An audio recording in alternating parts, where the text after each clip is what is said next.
तो रसायन विज्ञान देखेंगे हम केमिस्ट्री को। तो इसमें हम देखेंगे सबसे पहले रसायन विज्ञान के अंतर्गत पदार्थों के संगठन, संरचना तथा उनसे संबंधित भौतिक एवं रासायनिक गुणों और उनसे संबंधित अभिक्रियाओं का अध्ययन किया जाता है रसायन विज्ञान के अंतर्गत। सबसे पहले हम बात करते हैं, बर्जीलियस को रसायन विज्ञान का पितामह कहा जाता है और लेवासिए को आधुनिक रसायन विज्ञान का जनक कहा जाता है, फादर ऑफ मॉडर्न केमिस्ट्री कहा जाता है। ठीक है, लेवासिए को। रसायन विज्ञान को एक अलग ज्ञान शाखा के रूप में स्थापित करने का श्रेय रॉबर्ट बॉयल को दिया जाता है। पदार्थों का भौतिक वर्गीकरण देखेंगे, फिजिकल क्लासिफिकेशन ऑफ मैटर्स। ताप व दाब की साधारण दशाओं में द्रव्य को भौतिक अवस्था के आधार पर 3 भागों में वर्गीकृत किया गया है। किसको? द्रव्य को, यानी जो भी पदार्थ हैं। कौन कौन से भागों में? ठोस, द्रव और गैस। तो जितनी भी वस्तुएं हैं संसार में वो 3 अवस्थाओं में मिलती हैं, या तो ठोस में, द्रव में, गैस में। एक चौथी अवस्था है प्लाज्मा, जो कि सूर्य जिस अवस्था में पाया जाता है, वो तो उसकी चर्चा बाद में होगी। ठोस देखेंगे, पदार्थ की वह भौतिक अवस्था ठोस कहलाती है जिसकी आकृति एवं आयतन निश्चित होता है, जैसे धातुएं, लकड़ी, लवण, ईंटें आदि क्या होती हैं? ठोस। द्रव की बात करें, पदार्थ की वह भौतिक अवस्था जिसका आयतन अनिश्चित होता है परंतु आकृति नहीं, आयतन निश्चित होगा। जैसे 1 लीटर पानी है, अगर उसको जग में रखेंगे तो भी 1 लीटर रहेगा और थाली में रख देंगे तो भी 1 लीटर। लेकिन जो आकृति होगी, जग में रहेगी तो जग की शेप में आ रही है और थाली में आ रही तो थाली की शेप ले रही है। तो आकृति क्या होती है? निश्चित नहीं होती है। जिस पात्र में रखा जाता है उसकी आकृति ग्रहण कर लेती है, जैसे द्रव कहलाता है, जैसे जल, दूध, एल्कोहल, मरकरी आदि। गैस की बात करें तो पदार्थ की वो भौतिक अवस्था जिसका तो न तो आयतन निश्चित है और न ही आकृति, दोनों निश्चित नहीं होते हैं, क्योंकि यह उस पूरे पात्र में फैल जाती है जिसमें इसे भरा जाता है। गैस कहलाता है, जैसे हाइड्रोजन, ऑक्सीजन, कार्बन डाइऑक्साइड, वायु आदि। ठीक है, तो ये इसमें गैस में क्या होता है? ना तो इसका आयतन निश्चित होता है, ना इसकी आकृति निश्चित होती है। बात करते हैं मानव के समान शरीर में तत्वों की औसत मात्रा, तत्व और प्रतिशत देखेंगे। ऑक्सीजन की बात करेंगे तो 65% होता है मानव शरीर में। कार्बन की बात करें तो 18.5%, hydrogen 9.5, nitrogen 3.2, calcium 1.5, phosphorus 1%, potassium 0.4%, sulphur देखेंगे 0.3%, सोडियम 0.2%, क्लोरीन 0.2%, मैग्नीशियम 0.1%। बात करते हैं धातु की। वे तत्व जो ऊष्मा एवं विद्युत के सुचालक तथा उच्च गलनांक व क्वथनांक वाले होते हैं, इनमें चमक होती है, धातु कहलाते हैं। इनमें आघात वर्धनीयता और तन्यता का गुण भी होता है, जैसे लोहा, चांदी, तांबा, सोना, एल्युमिनियम आदि। अधातु की बात करें, नॉन मेटल की, तो वे तत्व जिनमें धातुओं के विपरीत गुण होते हैं, अर्थात जिनमें चमक न हो आयोडीन को छोड़कर, एवं आघात वर्धनीयता तथा तन्यता का गुण भी न हो, वो क्या कहलाते हैं? अधातु कहलाते हैं। ये प्राय विद्युत के कुचालक होते हैं, अधातु जो होते हैं, तथा ठोस, द्रव व गैस तीनों अवस्थाओं में पाए जाते हैं, जैसे सल्फर, ब्रोमीन, फास्फोरस आदि क्या है? सब अधातु है, नॉन मेटल। उपधातु किसे कहते हैं? मेटोलॉइड्स। तो मेटोलॉइड्स जो होता है वे तत्व जिनमें धातुओं और अधातुओं के उभयनिष्ठ गुण पाए जाते हैं, यानी धातु के भी गुण पाए जाएं, अधातु के भी, तो उपधातु होते हैं, जैसे आर्सेनिक, सिलिकॉन, एंटीमनी, बिस्मथ आदि क्या है? उपधातु। Arsenic, silicon, antimony, bismuth. कार्बनिक यौगिक किसे कहते हैं? Organic compound. वे यौगिक जो मुख्यतः जीवित स्रोतों से प्राप्त हों, तथा ऐसे यौगिक जिनमें कार्बन के एक या अधिक परमाणु अन्य तत्वों के परमाणु मुख्यतः हाइड्रोजन, ऑक्सीजन, नाइट्रोजन से सहसंयोजी बंध द्वारा जुड़े होते हैं, कार्बनिक यौगिक कहलाते हैं। ठीक है। अकार्बनिक यौगिक वे यौगिक जिनका निर्माण किन्हीं 2 या 2 से अधिक तत्वों समांतर कार्बन के अतिरिक्त के संयोग से होता है, अकार्बनिक यौगिक कहलाते हैं। जैसे जल में देखेंगे कार्बन नहीं मिलेगा, H2O फार्मूला देख लेते हैं। नमक NaCl, ठीक है, सोडियम क्लोराइड, तो ये क्या है? इसमें कार्बन नहीं मिलता। मिश्रण की बात करें तो मिक्सचर 2 या 2 से अधिक पदार्थों को किसी भी अनुपात में मिलाने पर निर्मित पदार्थ मिश्रण कहलाता है। किसी भी अनुपात में मिला दीजिए, जैसे मिट्टी रेत मिला दीजिए, क्या है? मिश्रण हो गया। इन्हें साधारण भौतिक विधियों द्वारा पुनः पृथक किया जा सकता है। मिश्रण 2 प्रकार के होते हैं, एक होता है समांगी मिश्रण, दूसरा होता है विसमांगी मिश्रण। ठीक है। बात करते हैं परमाणु की, तो द्रव्य का वह सूक्ष्म कण जिसमें रासायनिक क्रिया में भाग लेने का गुण विद्यमान होता है, परमाणु कहलाता है।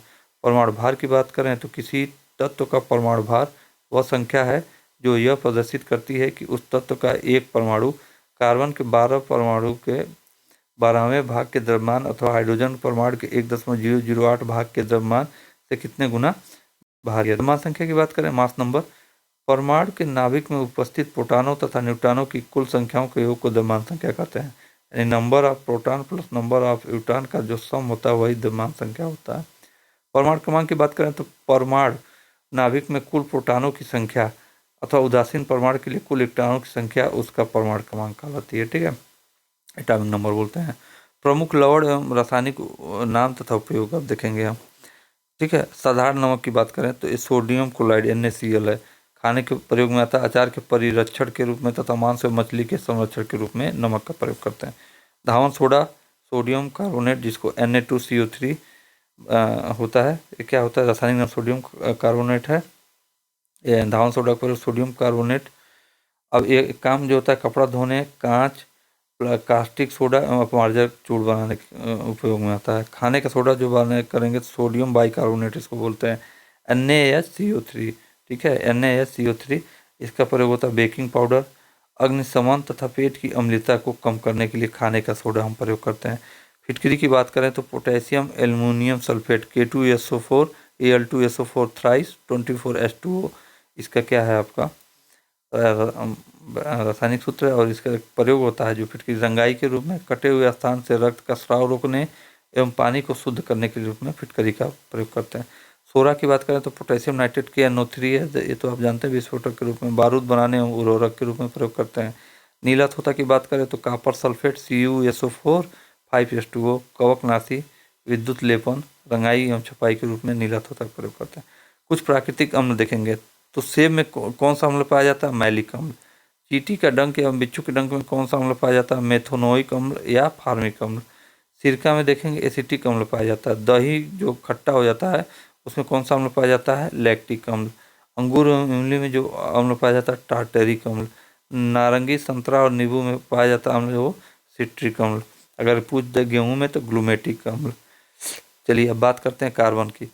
कार्बन प्रकृति में मुक्त एवं संयुक्त दोनों अवस्था में पाया जाता है। ये मुक्त भी अवस्था में पाया जाता है और संयुक्त अवस्था में। कार्बन के शुद्ध रूप हीरा और ग्रेफाइट मुक्त रूप में पाए जाते हैं। संयुक्त रूप में कार्बन प्राकृतिक गैस में, पेट्रोलियम एवं वायुमंडल में तथा समस्त जीवों में पाया जाता है। कार्बन के दो प्रमुख मुख्य अपरूप हीरा और ग्रेफाइट हैं। हीरा की बात करें तो हीरा अति कठोर पदार्थ है। हीरे का अपवर्तनांक 2.4175 होता है जिसके कारण यह पूर्ण आंतरिक परावर्तन करता है। तो हीरा क्या करता है, पूर्ण आंतरिक परावर्तन। हीरे की चमक पूर्ण आंतरिक परावर्तन के कारण होती है। तो हीरे में यह क्रिया होती है पूर्ण आंतरिक परावर्तन जिसके कारण हीरे में चमक होती है। हीरा क्या होता है, विद्युत का कुचालक होता है, यानी यह विद्युत का, इससे विद्युत नहीं पास होंगी। काले या गैर रत्न गुणवत्ता वाले हीरे को बोट कहते हैं। ग्रेफाइट की बात कर लेते हैं। ग्रेफाइट में कार्बन परमाणु का संस्करण sp2 के रूप में होता है। यह परतों के रूप में व्यवस्थित होता है। ग्रेफाइट को काला शीशा भी कहा जाता है। ग्रेफाइट विद्युत का सुचालक होता है, यानी एक इलेक्ट्रिसिटी इससे कंडक्ट होगी, इससे मूव करेगी, ठीक है, फ्लो होगी। ग्रेफाइट का उपयोग परमाणु भट्टियों में इलेक्ट्रोड के रूप में, पेंसिल की नोक आदि में किया जाता है। ठीक है, अब हम तत्वों को देखेंगे। हीलियम देखेंगे। हल्की गैस होने के कारण हीलियम का उपयोग मौसम संबंधी गुब्बारे तथा वायुयान के टायरों में भरने के लिए होता है हीलियम का प्रयोग। नियान की बात करें, ये सब अक्रिय गैसें हैं। नियान को नूतन गैस भी कहा जाता है। वायुयान चालकों को संकेतक संप्रेषण के लिए प्रयोग किए जाने वाले प्रकाश बल्बों में नियान का प्रयोग किया जाता है। आर्गन देखेंगे। Helium, neon, argon, krypton, xenon, radon सभी अक्रिय गैसें हैं। आर्गन गैस विद्युत बल्बों में भरी जाती है। इसकी उपस्थिति में तंत्र का जीवन काल बढ़ जाता है। अदर कोई गैस रहेगा वो तुरंत क्रिया करेगी और तंत्र क्या हो जाएगी, पिघल जाएगी। और ये अक्रिय गैस है, क्रिया करती नहीं है, इसलिए जो बल्ब है लंबे समय तक टिकता है। ठीक है, यह आपका क्या बोलते हैं, आर्गन। रेडान की बात करें तो रेडान एक रेडियो एक्टिव उत्कृष्ट गैस है। कैंसर के रेडियो एक्टिव उपचार के लिए रेडान का उपयोग किया जाता है। नाइट्रोजन देख लीजिए। ठीक है, नाइट्रोजन अक्रिय गैस नहीं है। आयतन की दृष्टि से यह वायुमंडल का लगभग 78% भाग है। ठीक है, आयतन की दृष्टि से 78% मतलब आपकी पृथ्वी वायुमंडल में यही पाया जाता है नाइट्रोजन। नाइट्रस ऑक्साइड N2O को हंसाने वाली गैस या लाफिंग गैस कहते हैं।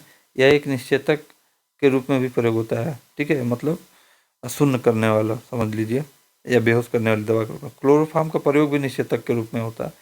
मृदा के कुछ नाइट्रोसोमोनास स्थिरीकरण करने वाले जीवाणु पाए जाते हैं। मृदा में कुछ जो वायुमंडलीय नाइट्रोजन को नाइट्रेट में बदल देते हैं। ये जीवाणु कौन कौन से हैं, राइजोबियम, नाइट्रोसोमोनास, और नाइट्रोबैक्टर आदि ये जो हैं जीवाणु हैं आपके।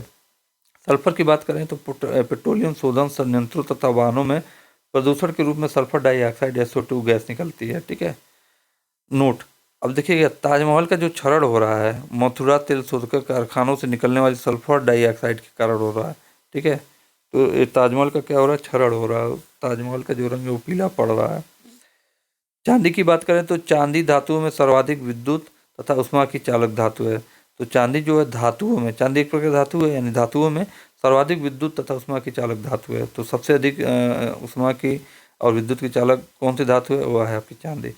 सिल्वर नाइट्रेट का प्रयोग दर्पण बनाने के लिए किया जाता है। सिल्वर आयोडाइड का प्रयोग कृत्रिम वर्षा के लिए किया जाता है। तो कृत्रिम वर्षा के लिए क्या किया जाता है, सिल्वर आयोडाइड का प्रयोग किया जाता है। प्रमुख धातु उनके अयस्क देख लीजिए, बिस्मथ देख लीजिए, बिस्मथिनाइट इसका अयस्क है। तांबा कापर का देख लीजिए, एजुराइट, मलेकाइट, कैल्कोपाइराइट, कैल्कोसाइट और क्यूप्राइट, ये क्या है, इसके तांबा के आपके अयस्क हैं। कैडमियम के बताइएगा, ग्रेनोकाइट। एंटीमनी का आपका देखेंगे तो स्टिबनाइट। कोबाल्ट का है स्मेल्टाइट। क्रोमियम का है क्रोमाइट। एल्युमिनियम का है बॉक्साइट, क्रायोलाइट, कोर्नडम और डायस्पोर। सोडियम का देखेंगे तो सोडियम क्लोराइड या rock salt, trona, sodium nitrate या चिली सोरा और बोरेक्स के क्या है, सोडियम के आपके अयस्क हैं। टीन का बताएंगे तो कैसीटेराइट, जस्ता का स्फेलेराइट, जिंक ब्लेड, फ्रेक्लिनाइट, कैलामाइन, जिंकाइट। निकल का देखेंगे तो मिलेराइट। पोटेशियम का देखेंगे तो सिल्वाइन, कार्नेलाइट, सोनाइट। बेरियम का देखेंगे तो वेराइट। मैग्नीशियम का देखेंगे तो मैग्नेसाइट, डोलोमाइट, कार्नेलाइट और एप्सम साल्ट। मरकरी का देखेंगे तो सिनेबार। मैग्नीज का देखेंगे तो पैरोलुसाइट। लोहा का देखेंगे तो magnetite, haematite, limonite, siderite, iron pyrite. Uranium की बात करें तो पिच ब्लेड, कार्नोटाइट। लेड की बात करें तो गैलेना। प्रमुख मिश्र धातु में उनका संगठन देखेंगे। मिश्र धातु पीतल देखेंगे, तांबा इसमें है 70% और जिंक कितना है 30%। गन मेटल काफ़ी इंपॉर्टेंट देखिएगा, गन मेटल याद रखिएगा, तांबा 88%, जिंक 2% और टीन 10%। यह आपका है गन मेटल, तांबा, जिंक, टीन। स्टेनलेस स्टील में देखेंगे iron 89.4%, chromium 10%, manganese 0.35%, carbon 2.5%। German silver देखिएगा, जर्मन सिल्वर नाम तो सिल्वर है लेकिन इसमें सिल्वर ही नहीं पाया जाता, यह ध्यान रखिएगा। इसमें तांबा, निकेल और जिंक पाया जाता है। तांबा 51%, निकेल 19% और जिंक 30%। कांसा की बात करें तो तांबा 88%, सब एमी से धातु हैं, और टीन 12%। और आपका यहाँ टाका के शोल्डर जो आपको होता है उसमें सीसा 63% और टीन आपका 37%। टाइप मेटल जो होता है उसमें सीसा 81%, एंटीमनी 16% और टीन आपका है 3%। प्रमुख धातुएं एवं उनके यौगिकों का उपयोग देखेंगे। पारा का उपयोग कहाँ होता है, थर्मामीटर में, अमलगम में, सिंदूर बनाने में। सोडियम बाइकार्बोनेट का देखेंगे अग्निशामक यंत्र में, बेकरी उद्योग और प्रतिकारक के रूप में। मैग्नीशियम का देखेंगे तो फ्लैश बल्ब और धातु मिश्रण बनाने में। मैग्नीशियम हाइड्रोक्साइड का देखेंगे तो चीनी उद्योग में, सीरे से चीनी तैयार करने में आपका मैग्नीशियम हाइड्रोक्साइड का होगा। कैल्शियम का देखेंगे Ca का तो पेट्रोलियम से सल्फर हटाने और अभिकारक के रूप में। कैल्शियम कार्बोनेट को देखेंगे तो टूथपेस्ट, चूना, कार्बन डाइऑक्साइड बनाने में। जिप्सम की बात करें तो CaSO4 2H2O, ammonium sulphate, plaster of Paris बनाने में और सीमेंट उद्योग में। प्लास्टर ऑफ पेरिस का देखेंगे तो मूर्ति बनाने में होता है, अस्त्र चिकित्सा में पट्टी बांधने में, जैसे हाथ टूट जाता है तो जो हम प्लास्टर करते हैं वो प्लास्टर ऑफ पेरिस का ही होता है। ब्लीचिंग पाउडर CaOCl2 को देखिएगा कीटाणुनाशक के रूप में और कागज तथा कपड़ों के विरंजन में ब्लीचिंग पाउडर का होता है। कापर का देखेंगे Cu का तो बिजली का तार और पीतल बनाने में होता है। ठीक है। पीतल में देखिए कैसे बनता है पीतल, पिताजी याद रखिएगा, पिताजी। तो कापर मतलब तांबा, इसमें तांबा और जिंक से मिलके बनता है पीतल। कापर सल्फेट या नीला होता है। CuSO4 5H2 क्या होता है, विद्युत सेलों के निर्माण में, कीटाणुनाशक के रूप में, कापर के शुद्धिकरण में तथा रंग बनाने में होता है। क्यूप्रिक ऑक्साइड की बात करें तो पेट्रोलियम के शुद्धिकरण और ब्लू तथा ग्रीन कांच के निर्माण में होता है। और क्यूप्रस ऑक्साइड की बात करें Cu2O की तो लाल कांच के निर्माण में और कीटनाशक के रूप में। क्लोरीन की बात करें तो mustard gas, tincture, bleaching powder बनाने में। ब्रोमीन की बात करें तो औषधि, टिंचर निर्माण में, रंग उद्योग में तथा प्रतिकारक के रूप में। आयोडीन की बात करें तो रंग उद्योग में, कीटाणुनाशक तथा टिंचर आयोडीन बनाने में। सल्फर की बात करें तो औषधि, कीटाणुनाशक के रूप में तथा बारूद निर्माण में। फास्फोरस देखेंगे तो श्वेत फास्फोरस का प्रयोग चूहे मारने में, लाल फास्फोरस दिया सलाई के निर्माण में तथा फास्फोरस ब्रॉन्ज बनाने में होता है। हाइड्रोजन की बात करें तो अमोनिया उत्पादन में और कार्बनिक यौगिक के निर्माण में। द्रव हाइड्रोजन की बात करें तो रॉकेट ईंधन के रूप में। भारी जल D2O की बात करें तो न्यूक्लियर प्रतिक्रियाओं, ड्यूटरेटेड यौगिक के निर्माण में तथा न्यूट्रॉन बंधक के रूप में भारी जल D2O का प्रयोग करते हैं। हाइड्रोक्लोरिक अम्ल की बात करें तो अम्लराज बनाने में, क्लोरीन रंग और क्लोराइड लवण निर्माण में होता है। सल्फ्यूरिक अम्ल H2SO4 की बात करें स्टोरेज, बैटरी, उर्वरक उत्पादन, पेट्रोलियम के शुद्धिकरण, रंग उत्पादन तथा प्रयोगशाला में प्रतिकारक के रूप में। अमोनिया NH3 की बात करें तो रेयान बनाने में, आइस फैक्ट्री में और प्रतिकारक के रूप में। नाइट्रस ऑक्साइड N2O की बात करें तो शल्य चिकित्सा में निश्चेतक के रूप में। फिटकरी की बात करें तो K2SO4, Al2SO4, 24H2O जो है औषधि निर्माण में, चमड़ा उद्योग में, जल को शुद्ध करने और कपड़ों की रंगाई में।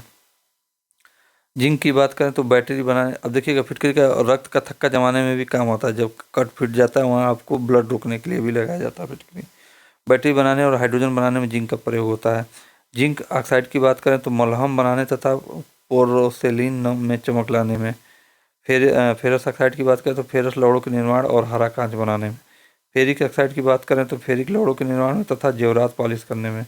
पोटेशियम ब्रोमाइड की बात करें तो फोटोग्राफी में। पोटेशियम नाइट्रेट की बात करें तो बारूद में। और पोटेशियम सल्फेट की बात करें तो उर्वरक में। बहुलक की बात करते हैं तो स्टार्च और सेलुलोज भी प्राकृतिक बहुलक हैं जो पौधों से प्राप्त किए जाते हैं। प्लास्टिक भी एक बहुलक पदार्थ है। प्लास्टिक दो प्रकार के होते हैं, एक होता है प्राकृतिक प्लास्टिक जैसे लाख, कृत्रिम प्लास्टिक जैसे नायलॉन, पॉलीथीन आदि। बहुलीकरण क्या होता है?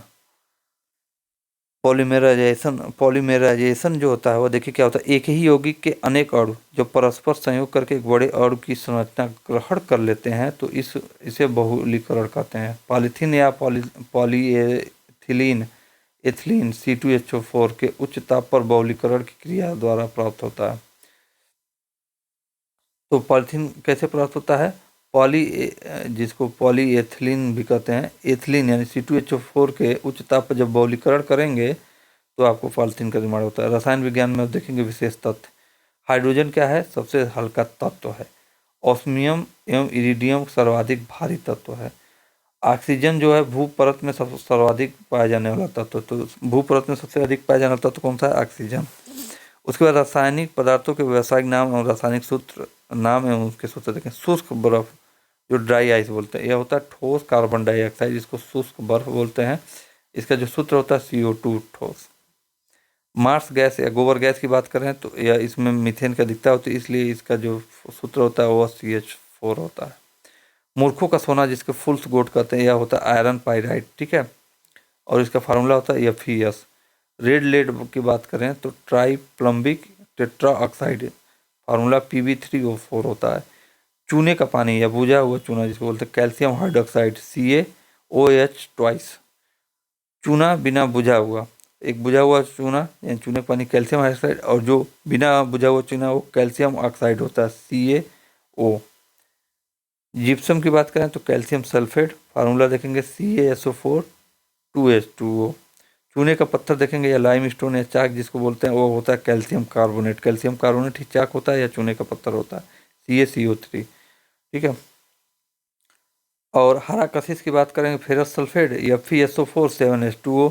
नीला थोथा कॉपर सल्फेट की बात करें, हरा कशिश फेरस सल्फेट, नीला थोथा कॉपर सल्फेट। अब CuSO4 5H2O। सुहागा की बात करें बोरेक्स की तो Na2B4O7 10H2O। नौसादर की बात करें तो अमोनियम क्लोराइड है इसका रासायनिक नाम और फार्मूला NH4Cl है। अत्यंत ज्वलनशील होने के कारण सोडियम को मिट्टी के तेल में रखा जाता है, केरोसिन में। सोडियम को कहाँ रखा जाता है? मिट्टी के तेल में। मीथेन CH4 को मार्स गैस कहते हैं क्योंकि यह दलदली स्थानों पर पाए जाने के कारण। गोबर गैस का मुख्य अवयव मीथेन CH4 है। जंगलों में गिरे हुए पत्तों के सड़ने से मीथेन गैस बनती है। मिथाइल आइसोसाइनाइड जो मिक होता है, मिक गैस एक जहरीली गैस है जिसका उपयोग कीटनाशक बनाने में किया जाता है।